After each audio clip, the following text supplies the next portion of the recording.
네, 청년 여러분 반갑습니다. 무더운 날씨지만 이렇게 쾌적한 환경에서 예배할 수 있는 것이 참 기쁨인 것 같습니다. 8월 한 달간 우리는 용기라는 주제로 하나님의 말씀을 나누고 있습니다. 지난주에는 김다한 전도사님이 전해주셨던 구별되어 나아갈 용기라는 제목으로 세상의 기준과 멍에가 아닌 예수님의 멍에를 지고 은혜 받은 자로서 이제 구별된 삶을 살아가라는 도전을 받았죠. 오늘도 성도인 우리에게 필요한 두 번째 용기에 대해서 나누는데요, 하나님께서 우리 모두에게 주신 오늘 말씀 제목 다 함께 저를 따라 읽어볼까요? 포기하지 않을 용기. 포기하지 않을 용기. 요즘 우리 현대사회의 주요한 특징 중 하나는 그 어느 때보다 나라고 불리는 자아를 중요하게 생각한다는 것입니다. 과거에는 공동체나 사회, 국가를 보다 중요하게 생각했다면 오늘날에는 그보다 나 개인의 존재나 가치를 더욱 존중받고 싶어 하는 경향이 있죠. 그러다 보면 SNS나 유튜브에서 흔히 우리가 찾아볼 수 있는 말이 있습니다. 너 인생 너 거야, 다른 사람 눈치 안 봐도 돼, 너가 원하는 대로 살아 라는 말을 듣고는 하죠. 이 말들은 우리에게 어느 정도 자유를 허락해 주는 것 같지만 동시에 불편하거나 내가 힘든 상황을 만나게 되면 쉽게 포기하도록 만들기도 하는 거죠. 대표적으로 우리 사회에서 가장 도드라지게 나타나는 특징이 이직률과 퇴사율이 굉장히 높다는 거예요. 일을 잘 하다가도 사람들과의 관계가 좀 어렵다, 상사가 좀 마음에 안 든다, 워라밸이 별로다, 일도 보람이 없고 나랑 잘 맞지 않다 하면 고민하기 시작합니다. 이직을 준비하기 시작해요. 아마 대다수의 직장인들이 이직을 마음속에 한 번쯤은 고민해 본 적이 있으리라 생각합니다. 그래서 주변에서 누가 퇴사한다 하면 반응이 어때요? 걱정하는 반응이 나와야 될 것 같은데 정말 너무 부럽다, 이런 반응이 더 많이 나오고는 하죠. 잘 됐다, 나는 언제쯤 하지? 이런 말을 하고는 합니다. 입사한 지 일주일도 안 돼서 고민하는 경우도 종종 볼 수 있죠. 불편한 사람이면 손쉽게 단절하는 경우도 많습니다. 인간관계도 그렇다라는 거예요. 그런데 나라는 자기 자신을 존중해서 하는 이렇게 빠른 포기의 습관들은요, 우리의 신앙생활에도 스며들 때가 있습니다. 삶에서 말씀 묵상과 또 일상에서 기도를 열심히 할 것을 결단했지만 바쁘고 피곤해지면 가장 먼저 무엇을 내려놔요? 하나님과 교제했던 그 기도의 시간들, 큐티의 시간들을 내려놓습니다. 또 교회에서 만약 사람들에게 상처를 받아요. 그럼 뭘 내려놔요? 예배를 내려놔요. 예배의 자리마저 포기하기도 합니다. 섬김도 그렇습니다. 처음에는 하나님을 사랑하는 마음으로 순수하게 시작했지만 만약에 사람들이 알아주지 않아요, 열정페이인 것 같고 나만 열심히 일하는 것 같고 다른 사람이 일하지도 않는데 나만 고갈되는 것 같아요. 그러면 안 할래, 난 왜 하는 거야 하면서 내려놓게 되죠. 오늘 본문 말씀 고린도후서의 저자 사도 바울도요, 누구보다 믿음을 포기할 이유가 많았던 사람이었습니다. 복음의 사명을 받고 그저 열심히 예수 그리스도를 가는 곳마다 전했을 뿐인데 그는 가는 곳마다 매도 맞고 감옥에 갇히고 사람들에게 오해받기도 하고 심지어는 믿었던 사람들에게 조롱당하기까지 했죠. 그런데 그는 결코 예수 그리스도께서 그에게 맡기신 복음의 사역을 포기하지 않았어요. 그 이유가 무엇일까요? 바울은 이렇게 말합니다. 겉으로는 우리가 연약하고 깨지기 쉬운 질그릇과 같지만 그 안에 예수 그리스도라는 보배가 계시기 때문에 나는 결코 포기하지 않는다. 그러니까 사도 바울에게 포기하지 않을 용기의 근거는 나의 어떠함이 아니라 내 안에 계신 예수님이었다는 거죠. 오늘은 이 말씀을 통해서 질그릇과 같은 우리 안에 담긴 예수 그리스도가 어떻게 우리에게 포기하지 않을 용기를 주시는지 함께 나누고자 합니다. 바라기는 오늘의 말씀들을 통해서 우리 안에 혹여나 쉽게 포기했던 또는 멈춰섰던 신앙의 자리가 있다면 발견하시고 또 우리 모든 삶의 용기의 근원인 예수를 바라봄으로 말미암아 무너졌던 믿음의 영역을 다시 세워나가시기를 소망합니다. 하나님이 우리에게 주신 첫 번째 메시지, 저를 따라 한 목소리로 읽겠습니다. 질그릇의 가치는 무엇을 담고 있는가로 결정됩니다. 질그릇의 가치는 무엇을 담고 있느냐에 달려 있습니다. 오늘 본문 말씀이 속해 있는 사도 바울의 편지 고린도서의 수신자는요, 바울이 2차 전도 여행 때 고린도라는 도시에서 개척했던 교회예요. 그는 1년 6개월 동안 그곳에서 복음을 전하고 또 사랑을 베풀고 성도들을 양육했지만 다른 곳으로 전도를 하기 위해 떠난 후에 그 교회에 문제가 생겼습니다. 능력과 외모 또 말씀씨를 중시하던 이 거짓 교사들이 들어와서 교회를 혼란에 빠뜨린 것입니다. 이 거짓 교사들은 말을 잘하는 방법인 수사학에 굉장히 능통한 자들이었어요. 외모도 뛰어났고 언변도 굉장히 화려했기 때문에 당시 그 교인들의 인정을 빠르게 받기 시작했죠. 헬라 문화에서는 수사학이 지도자의 권위에 가장 중요한 요소였기 때문에 교회에서도 더 빨리 인정받을 수 있었던 거예요. 고린도서 10장 10절에서는 고짓 교사들이 들어온 이후 달라진 이 바울에 대한 성도들의 평가를 이렇게까지 이야기합니다. 그들의 말이 그의 편지들은 무게가 있고 힘이 있으나 그가 몸으로 대할 때는 약하고 그 말도 시원하지 않다 하니. 그러니까 사도 바울의 편지에는 막 글 쓰는 거는 무게감이 있어 보이는데 직접 보면 몸도 허약하고 말도 뭐 영 시원치 않다, 이렇게 생각하기 시작한 거죠. 바울이 개척했던 고린도 교회 성도들이요. 세상의 기준으로 볼 때 바울은 별로 매력적인 지도자가 아니었던 거죠. 그래서 그의 사도권을 의심하기 시작합니다. 여러분, 이때 사도 바울의 마음이 어땠을까요? 복음의 일들을 열심히 감당했을 뿐인데 내가 믿고 챙겨줬던, 내가 사랑을 베풀었던 사람들이 나를 판단하고 비난해요. 다 내려놓고 싶지 않았겠습니까? 포기하고 싶은 순간이 있지 않았겠습니까? 사도 바울은 이 고린도 교회 성도들에게는 사실 우리 광성교회 같으면 정성진 목사님 같은 분이세요. 믿음으로 교회를 개척하고 성도들을 사랑으로 양육했는데, 그런데 의심을 하고 있으니까 지금까지 참고 버텨가며 힘겹게 사역하고 있던 것도 허무할 수 있었겠죠. 만약 그때 바울이 이 세상의 평가 기준을 붙잡았다면 그는 절망하면서 복음을 전하는 일을 포기했을 겁니다. 하지만 그는 성도들에게 자신의 능력을 어필하며 변호하는 대신에 오히려 이렇게 말하는데요. 우리 다 함께 고린도서 4장 7절 말씀 한 목소리로 읽겠습니다. 시작.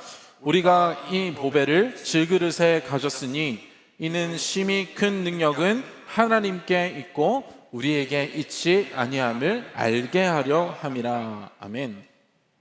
바울은 자기 자신을 질그릇에 비유합니다. 그는 자신의 연약함을 숨기지 않았어요. 변호하지 않았어요. 외모, 말솜씨, 건강, 뭐 어느 것도 고린도 성도들이 기대하는 그런 능력 있는 리더의 조건에 부합하지 않았지만 그는 오히려 자신의 연약함을 성도들에게 드러내는 거죠. 그리고는 말합니다. 나의 가치는, 나의 존재는 내가 무엇을 가지고 있느냐가 아니라 내 안에 계신 예수 그리스도로 결정된다. 여러분, 사도 바울이 자신을 비유했던 이 질그릇은요, 고대 이 세계에서 쉽게 구할 수 있는 아주 흔하고 아주 값싼 그릇이었습니다. 금그릇과 은그릇과는 달리 단단하지 않아서 쉽게 깨졌고 또 그 자체로는 가치가 있지 않았어요. 그런데 여러분, 이렇게 지극히 평범한 질그릇에게도 굉장히 가치 있게 사용되는 예외의 상황이 있었는데요, 때로는 귀중한 보물을 숨기는 용도로도 사용되었다라는 거예요.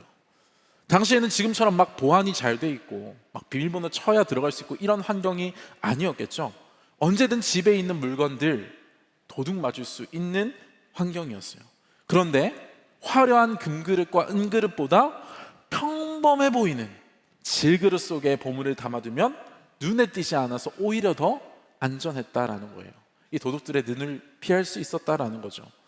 그런 의미에서 질그릇의 용도와 가치는 겉모습이 아니라 안에 무엇이 담겨 있는지에 따라 결정되었다라는 거예요. 그러므로 오늘 본문 말씀을 통해 바울은 성도들에게 이렇게 고백하고 있는 것입니다. 나의 가치는 내 능력과 내 외모가 아니라 세상에 보기에 어떤 모습을 내가 하고 있는지가 아니라 내 안에 계신 예수 그리스도가 진정한 가치다, 이렇게 고백하는 것이죠. 무슨 말이에요? 성도들의 가치는 내가 무엇을 가지고 있는지, 얼마나 나의 모습이 세상이 보기에 요구하는 기준들을 갖추고 있는지가 아니라 누가 나와 함께 계시는지에 달려 있다라는 거예요. 지금 저와 여러분들이 누구와 인생을 걸어가고 있는가, 그것이 질그릇인 우리의 가치를 결정한다는 것이죠. 여러분, 지난주 다은 전도사님께서 말씀하신 것처럼 세상은 내가 성취한 것으로 우리를 평가합니다. 스펙이나 연봉이나 내가 얼마나 무엇을 가졌는지에 따라 사람들의 가치를 매기죠. 그래서 우리는 종종 질그릇인 우리의 존재를 금그릇처럼 또는 은그릇처럼 보이게 할 수 있는 것들을 위해서 열심히 살아갑니다. 하지만 세상은 그렇게 겉모습과 가진 것으로 우리를 평가할지 몰라도요, 하나님은요 결코 겉모습으로 우리를 판단하지 않으십니다. 사무엘상 16장 7절 하반절 말씀, 우리 다 함께 한 목소리로 읽겠습니다. 시작. 내가 보는 것은 사람과 같이 아니하니 사람은 외모를 보거니와 나 여호와는 중심을 보느니라 하시더라. 아멘. 하나님은 어떤 분이시라고요?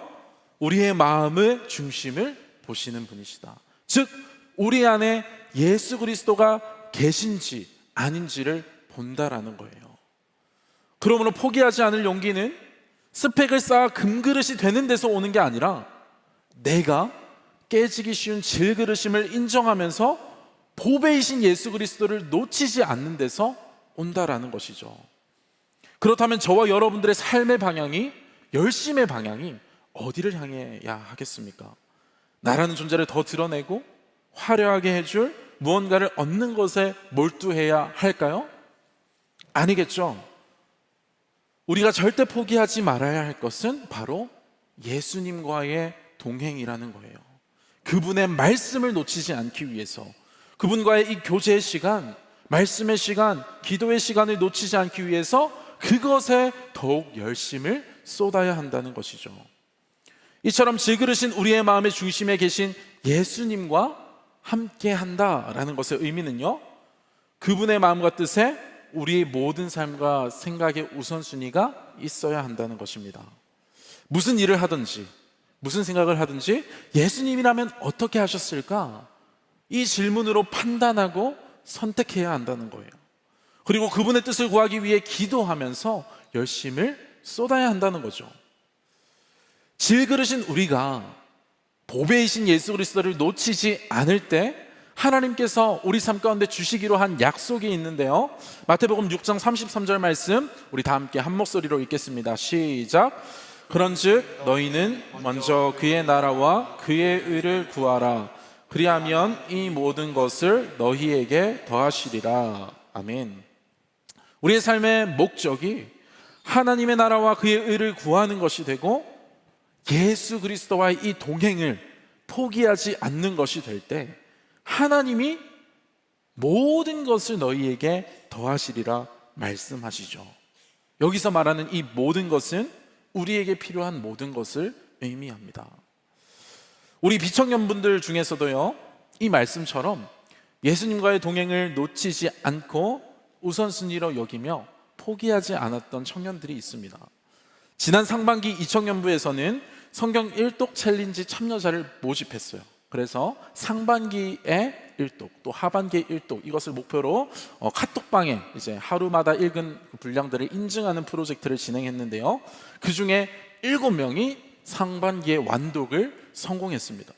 하루 10몇 장이 되는 양을 하루도 빠짐없이 읽어야 완독을 할 수 있는 거예요. 여러분, 이들에게 포기하고 싶은 순간이 있었을까요? 없었을까요? 네, 있었겠죠. 해보신 분들은 아마 아실 거예요. 이 대답 안 하신 분들은 아마 안 해보신 분들, 성경 1독 도전도 안 해보신 분들일 겁니다. 있었겠죠. 일도 바쁘고 막 해야 할 삶도 과제들도 많고 유튜브 막 릴스 재밌는 게 너무 많잖아요. 하다못해 잠자고 쉬고 싶은 마음도 있었겠죠. 그래서 제가 실제로 완독자 몇 분에게 이 카톡 인터뷰를 진행했습니다. 포기하고 싶은 순간이 없었나요? 보통 포기하고 싶었어요. 네, 주변에 재미있는 게 너무 많았어요 하면서 괄호에 유튜브 적어주셨습니다.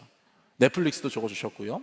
또 호빈 형제가 회사 업무 바빠서 일주일 정도 분량이 밀린 적이 있대요. 열 몇 장 되는 걸 일주일 밀리면 몇 장이에요? 백 몇 장, 백 몇십 장 이렇게 되는 거죠. 그 양을 생각하니까 너무 무겁게 느껴졌대요. 근데도 완독을 성공했다라는 거죠. 윤다정 자매는 솔직히 여러 번 포기하고 싶었대요. 어려운 부분 읽을 때는 마음이 힘들었대요. 포기하고 싶은 마음이 모두에게 다 있었다라는 거죠. 그런데도 포기하지 않았던 이유가 무엇이냐라고 물어봤는데 순기 자매님이 많은 분량을 읽지만 한 구절이 딱 그날 내게 주신 마음, 그날 주신 말씀으로 와닿을 때, 이 시간을 허락하신 게 이 말씀을 주기 위함이구나, 이게 깨달아졌을 때 다시 달려갈 힘을 얻었다라는 거예요.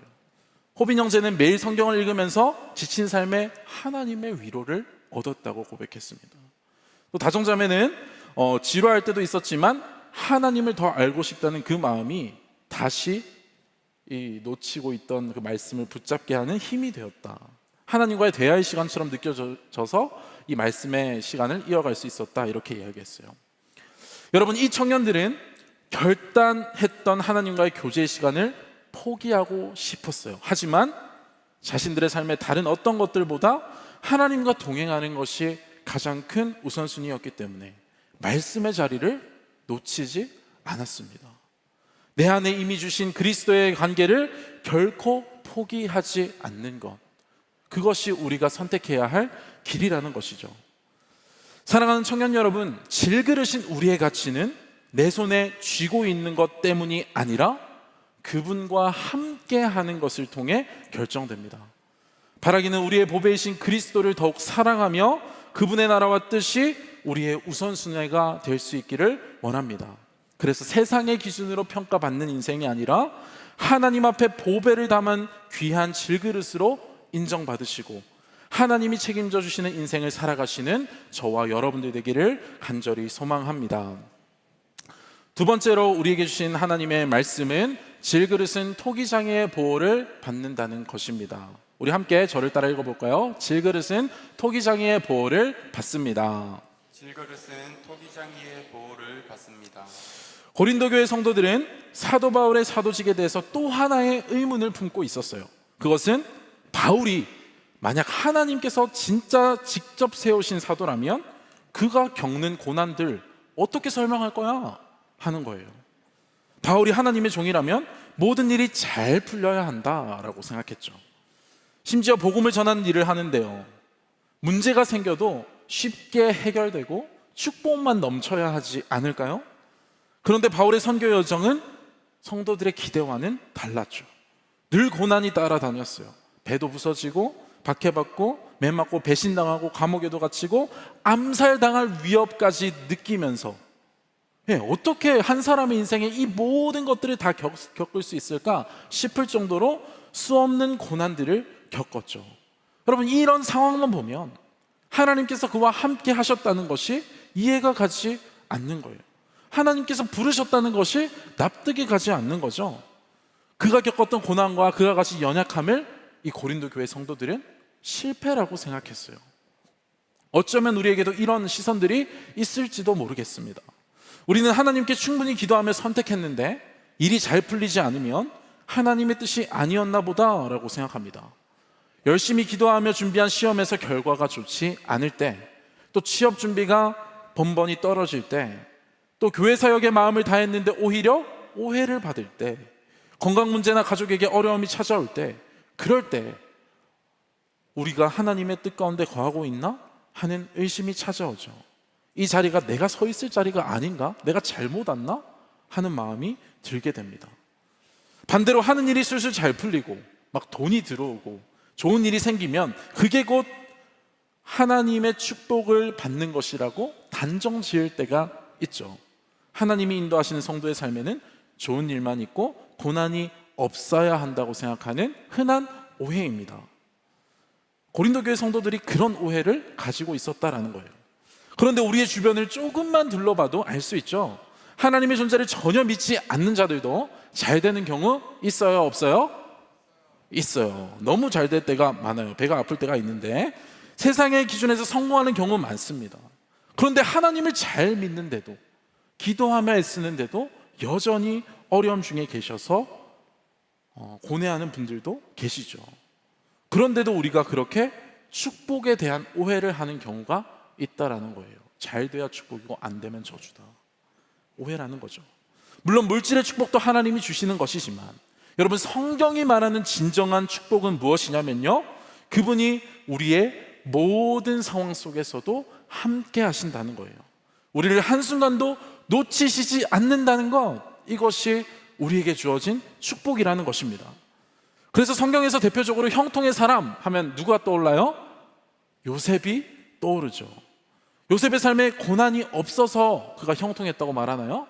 아니죠. 그의 인생도 억울함도 많고 형들에게 배신도 당하고 감옥과 같은 고난이 가득했지만 성경은 그때마다 한 가지를 반복해서 언급합니다. 창세기 말씀에서 그가 등장할 때마다 따라 나오는 멘트가 있죠. 여호와께서 요셉과 함께 하심으로 요셉이 형통하였더라. 감옥에 있어도 여호와께서 그와 함께 하심으로 요셉이 형통하였더라. 그래서 여러분, 하나님을 믿는 성도의 삶이 형통할 것이다 라는 것은요, 우리의 삶에 고난이 없을 거라는 뜻이 아닙니다. 그러나 고난 속에서도 하나님이 결코 나를 버리시지 않으신다는 약속이죠. 여러분, 시편 23편 그곳에 가면 다윗이 이렇게 고백한 바 있어요.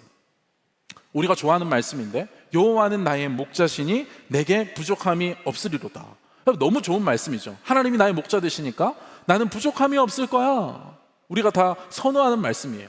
그리고 2절까지 괜찮아요. 그가 나를 푸른 풀밭에 누이시며 쉴만한 물가로 인도하시는도다. 이 지친 이들에게는 너무나도 꿀과 같은 말씀이죠. 나를 제발 쉴만한 물가로 인도해 주세요. 3절도 괜찮아요. 내 영혼을 소생시키시고 자기 이름을 위하여 의의 길로 인도하시는도다. 너무 좋죠. 근데 4절에서 갑자기 목자 되신 여호와께서 어디로 인도하세요? 사망의 음침한 골짜기로 다닐지라도. 목자라면서 사망의 음침한 골짜기로 데려가실 때가 있다라는 거예요.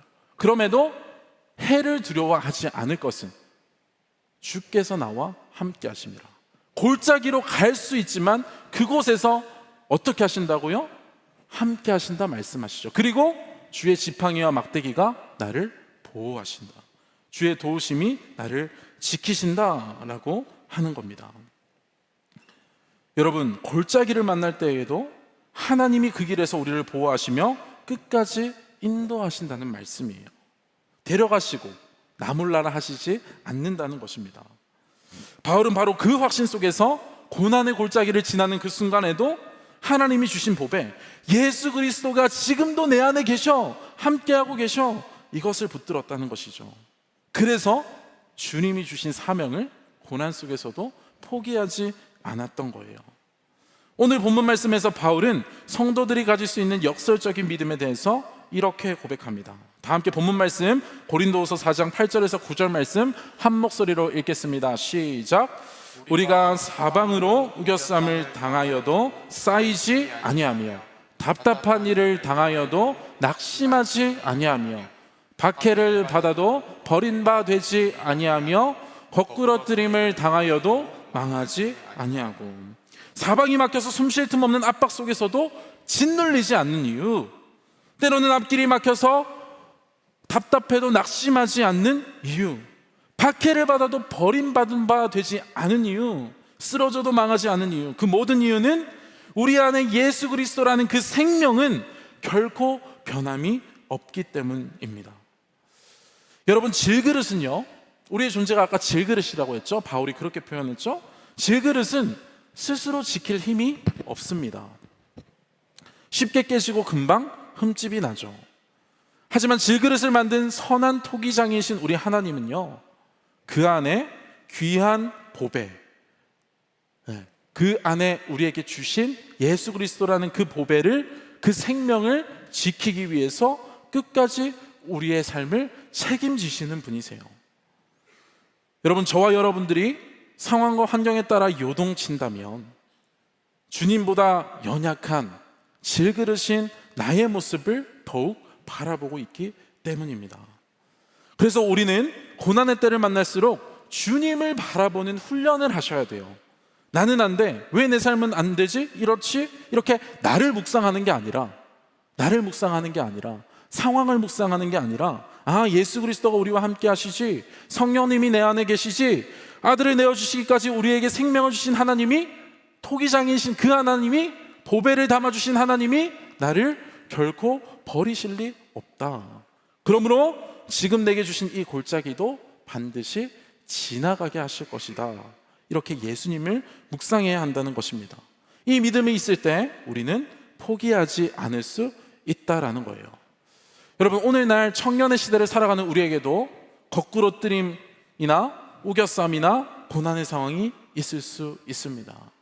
취업이 되지 않아서 불안해할 때, 직장에서 부당한 대우와 평가를 받을 때, 인간관계에서 깊은 상처를 받을 때 등등 여러 가지 그런 것들이 있죠. 골짜기를 지나는 것 같은 그런 시간이 있어요. 그런데 그런 고난 때에 우리가 분명히 기억해야 할 것이 있습니다. 우리에게 주신 고난의 골짜기, 그리고 시련의 골짜기, 그러한 사망의 음침한 골짜기 같은 곳은 하나님이 그곳에 머물라고 주신 것이 아니라 통과하라고 주신 것이라는 것입니다. 연단이 되었든, 주님의 능력을 우리에게 보여주기 위함이었든, 주님의 뜻을 이루기 위함이든, 골짜기를 주신 이유를 우리가 명확히는 다 알 수 없을 때가 있지만, 분명한 것은 뭐라고요? 성도에게 주신 그 골짜기의 시간들을 결국에는 통과하게 하신다. 그리고 이 믿음의 전제가 우리 안에 있어야 한다라는 거예요. 통과하게 하신다. 사랑하는 청년 여러분, 성경은 하나님을 토기장이로, 그리고 우리를 질그릇으로 비유합니다. 토기장이신 하나님은 우리를 빚으셨을 뿐만 아니라 그 어떤 것보다도 귀한 법에 예수 그리스도라는 생명을 담으셨어요. 우리가 가장 귀한 보배이신 예수 그리스도를 담기 위해 지어진 질그릇이라면, 하나님께서 그 소중한 것을 담기 위해 지으신 그 질그릇을 보호하지 않으시겠습니까? 지켜주시지 않으시겠습니까? 그러므로 우리는 토기장이신 하나님을 신뢰하며 낙심하지 않을 수 있다라는 거예요. 바라기는 우리 안에 주신 예수 그리스도를 묵상하면서 주어진 믿음의 길을 포기하지 않고 걸어가실 수 있기를 바랍니다.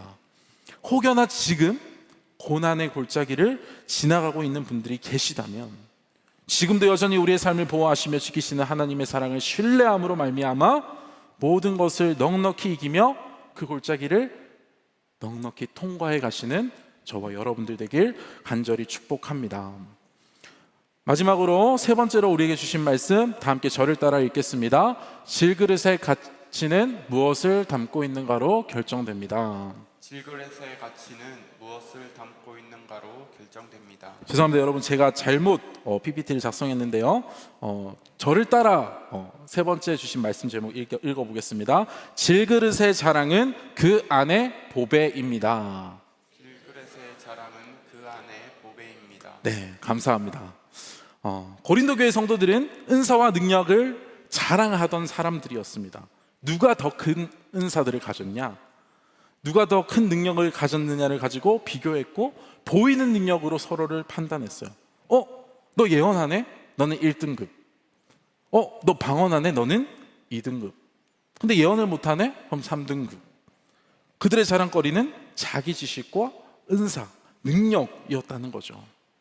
사도 바울이 고린도 교회 성도들에게 의심받았던 이유도 바로 거짓 교사들에 비해서 초라해 보였기 때문이에요. 외모나 능력이 초라해 보였기 때문이죠.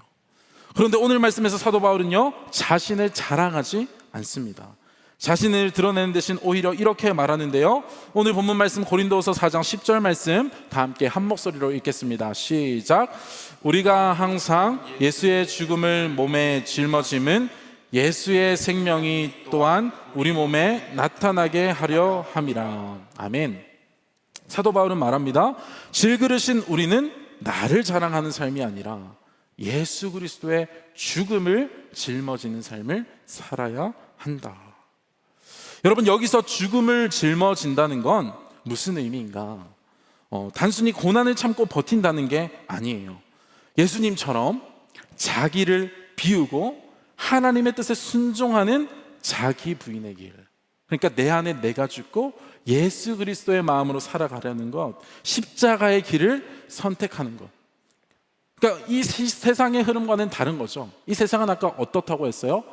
자아가 존중받고자 하는 사회, 내가 원하는 대로, 내가 요구하는 대로 행하고자 하는 사회죠. 그런데 그것을 거부하고 자기 부인하는, 하나님의 뜻에 순종하고 그리스도의 마음을 닮아가려는 길, 그것이 죽음을 몸에 짊어진다라는 의미입니다. 여기서 우리가 겪게 되는 고난은 내 욕심이 자처하는 그런 고난이 아니에요. 그것보다 나를 비우고 포기할 때, 세상의 방식과는 다른 방식으로 살아갈 때 주어지는 그 고난을 의미하죠. 우리가 그렇게 케노시스, 자기 비움의 삶을 살아갈 때에 그리스도의 생명이 우리 안에서 드러날 수 있다라는 것입니다. 나를 포기할 때 그리스도의 생명이 드러난다는 거예요. 오늘을 살아가는 우리 청년들의 삶에서 자기 부인을 선택할 수 있는 순간이 언제가 있을까? 나를 과시할 수 있는 말과 표현을 하는 대신에 주님의 은혜를 드러내는 자리가 있겠죠. 사역을 하거나 뭔가 섬김을 하거나 내가 누군가에게 도움을 주었을 때, 내가 인정받는 것을 즐거워하는 것보다 하나님이 하셨습니다, 하나님이 이런 마음을 주셨습니다, 하나님이 인도하셨습니다, 그분이 내게 이런 것들을 행할 수 있는 능력과 어떤 것을 베풀어 주셨습니다, 이렇게 하나님을 고백하는 것이 있을 수 있겠죠. 또 내게 주어진 시간을 나를 위해서 쓰고 싶지만 내게 허락해 주신 그 이웃, 옆에 있는 지체, 옆에 있는 연약한 자매, 형제, 그들을 돕는 섬김에 쓰기로 선택할 때 나의 시간과 나의 체력과 나의 물질들을 다른 이들, 하나님이 사랑하신 또 다른 이들을 위해 사용하는 것, 그것이 자기 비움이 될 수 있을 것입니다. 또 우리가 많이 하는 고민들이 있죠. 연애와 결혼에 있어서도 나를 만족시킬 기준을 합당한, 그 기준에 합당한 사람을 찾는 것이 아니라 주님 안에서 함께 믿음의 성장을 이룰 수 있는 사람을 기도하며 기다리기만 하면 안 되고 또 나아가는 것, 그것이 우리가 할 수 있는 자기 비움이 될 수 있을 것입니다. 제가 간단한 예로 들었지만 정리하자면 나의 욕망과 나의 요구를 부인하고 하나님이라면 무엇을 기뻐하실까를 생각하면서 모든 판단 기준을 그분의 말씀에 근거해서 행하는 것, 말씀에 근거해서 우리의 삶을 살아가는 것이 자기 부인입니다. 청년 여러분, 질그릇은요, 그 자체로는 내세울 것이 하나도 없어요. 질그릇이 자랑할 수 있는 건 단 하나, 그 안에 귀중한 보배가 담겨 있다라는 사실입니다. 이와 마찬가지로 질그릇인 우리 성도들의 자랑은요, 나를 세상 가운데 증명하고 인정받게 해줄 무언가가 아니라 오히려 내가 가진 생각과 내가 가진 능력과 이런 것들을 모두 다 비우고 예수 그리스도의 성품과 사랑만을 드러내는 것, 그것이 우리의 자랑이 되어야 한다는 것입니다. 우리의 말과 행동 그리고 선택과 모든 관계들 속에서 그분의 사랑이, 그분의 인격이, 그분의 성품이 질그릇인 우리를 통해 나타나야 한다는 것이죠. 여러분, 세상은 자랑거리를 스펙과 외모에서 찾죠. 하지만 성도의 자랑은 오직 우리 안에 계신 누구라고요? 예수 그리스도다. 그런데 나를 부인하고 막 말씀을 쫓아서 예수님을 드러내며 사는 삶이 어디 쉽습니까? 그렇지 않죠. 나를 포기한다는 것, 내가 편한 길, 내가 좋아하는 것을 포기하고 주님의 뜻을 쫓는다는 것은 너무나도 어려운 일이죠. 그래서 죽는다, 내가 죽어야 한다, 내가 죽고 주님이 사셔야 한다, 이렇게까지 표현을 했던 거죠. 그런데 예수님께서 하늘 보좌를 버리시고 십자가를 지시기까지 그렇게 지극히 자기를 비우셨던 그 겸손을 우리가 본받아야 한다는 거예요. 적당히 나를 비우고 이런 것이 아니라 예수 그리스도는 우리를 위해서 어떻게 하셨어요? 하늘 보좌를 버리시고 인간의 몸으로 이 땅에 몸소 내려오셔서 우리를 위해 찢기시고 못 박히시고 피 흘리셨죠. 그렇게 자기를 비우셨어요. 우리의 자기 비움이 예수 그리스도를 닮는 그 분량까지 나아가야 한다는 거예요. 그렇게 지극히 자기를 비우셨던 그 겸손을 본받을 때 다름 아닌 하나님께서 우리를 인정하고 우리를 높여주실 것입니다. 빌립보서 2장 6절에서 9절 말씀, 예수 그리스도에 대한 말씀이죠. 그는 근본 하나님의 본체시나 하나님과 동등됨을 취할 것으로 여기지 아니하셨어요. 그리고 오히려 자기를 비워서 종의 형체를 가지셨어요. 사람들과 같이 되셔서 성육신하셨죠. 사람의 모양으로 나타나셔서 자기를 낮추셨어요. 어디까지 낮추셨어요? 인간의 몸으로 오실 뿐만이 아니라 죄인들과 함께 하시며 그들의 발을 씻기시며 죽기까지, 십자가에 죽기까지 하나님께 복종하셨죠. 끝까지 자기 자신을 부인하셨어요. 예수님이 그 길을 걸어가고 싶으셨을까요?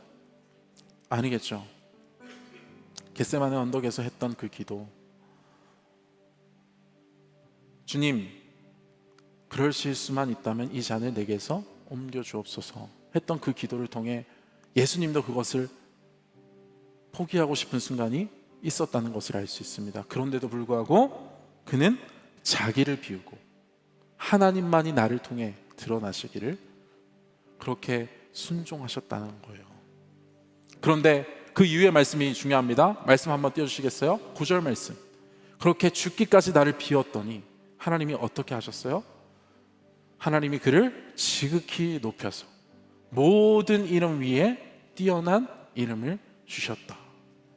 여러분, 우리가 사모해야 될 것이 바로 이것이라는 거예요.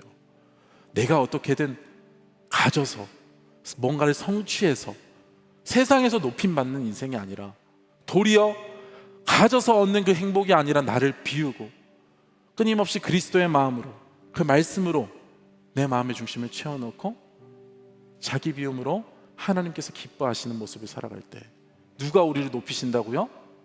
하나님이 우리를 높이신다, 친히 높이신다 말씀하십니다. 청년 여러분, 지금 당장은 나를 자랑하는 삶이 더 좋아 보이고 더 안전하고 더 행복해 보일 수 있습니다. 하지만 그리스도인은 유한한 인생을 사는 것을 아는 사람이죠. 그리고 영원한 하나님의 나라를 소망하는 자들입니다. 하나님 나라가 있음을 믿는 사람은 자기 부인의 삶 속에서도 기뻐하면서 주님을 드러내고 주님을 자랑할 수 있다는 거예요. 나를 비우는 자리에서 오는 힘겨운 고난 속에서도 소망을 가지고 포기하지 않고 신앙의 길을 걸어갈 수 있는 것입니다. 여러분, 로마서 8장 17절에서 바울은 이렇게 말합니다.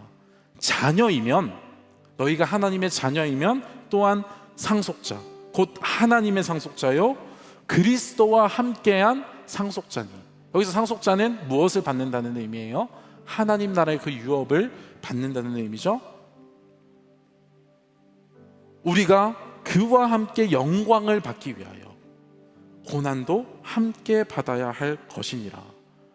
로마서 8장 17절에서 이렇게 말해요. 영광 받기 위하여 그리스도께서 받으셨던 것처럼 고난도 함께 받아야 할 것이니라. 성도의 삶에 그리스도의 마음을 닮아가기 위한 그 자기 비움의 시간들, 그 고난의 시간들은 불가피하다라는 것이죠.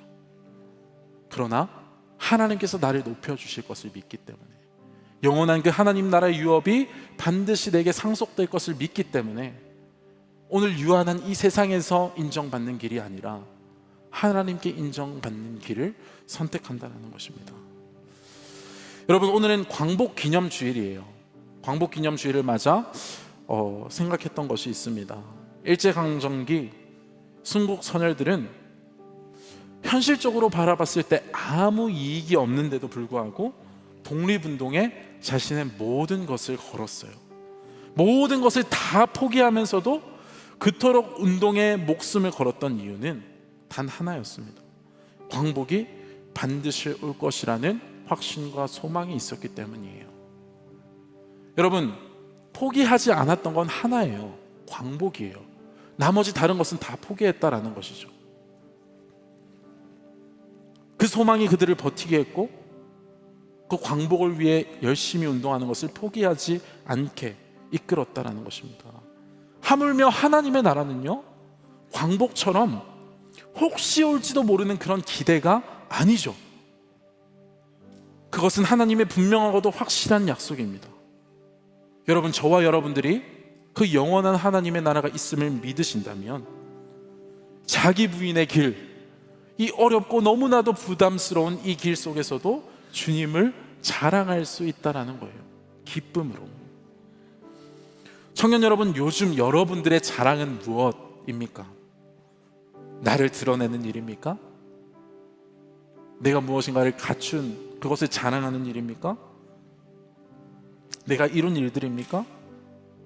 바라기는 우리 안에 계신 예수님을 최고의 자랑으로 삼고 자기 부인의 길 속에서도 끝까지 포기하지 않고 주님을 드러내는 비청년분들이 되시기를 주님의 이름으로 축복합니다. 하나님께서 그런 우리의 인생을 높여주실 것을 믿습니다. 이제 말씀을 맺으려고 합니다. 사랑하는 청년 여러분, 우리의 인생은 질그릇처럼 연약하고 쉽게 깨어질 수 있어요. 하지만 그 안에 계신 예수님이 질그릇인 우리의 가치이자 힘이시기 때문에 우리는 어떤 상황 속에서도 포기하지 않을 수 있습니다. 세상은 여전히 외모와 스펙, 능력으로 우리를 평가하지만 하나님은 우리의 마음의 중심을 보시고 우리 안에 예수가 있는지 없는지를 보십니다. 그분은 우리가 사방으로 막히는 그런 답답한 일을 당해도 넘어져도 결코 우리를 버리시지 않습니다. 그러므로 청년 여러분, 여러분들에게 주신 그 골짜기를 마주할 때 주저앉지 마십시오. 질그릇과 같은 우리 안에 계신 예수 그리스도를 바라보십시오. 그를 바라봄으로 말미암아 우리는 끝까지 포기하지 않을 수 있습니다. 이제 우리가 해야 될 것은 단 하나입니다. 내 생각, 내 계획, 내 자랑이 아니라 예수님을 내 마음에 가득히 채우는 것이고 그분의 마음을 채우는 것이고 그분과의 동행을 붙잡기 위해 내 마음을 그분의 생각으로 채우는 것이에요. 그래서 여러분, 우리가 이 고백을 담아 함께 찬양하며 기도의 자리로 나아가기를 원하는데요, 충만이라는 찬양입니다. 주님, 질그릇 같은 연약한 내 인생, 나를 막 은그릇으로 만들려는 것으로 나를 채우는 것이 아니라 예수님만으로 충만하게 하여 주시옵소서. 주님만으로 충분하다는 그 고백이 우리의 입술에서 나올 수 있도록 주님, 우리의 마음을 주관하여 주시옵소서. 이렇게 고백하시면서 함께 충만 찬양 올려드리겠습니다.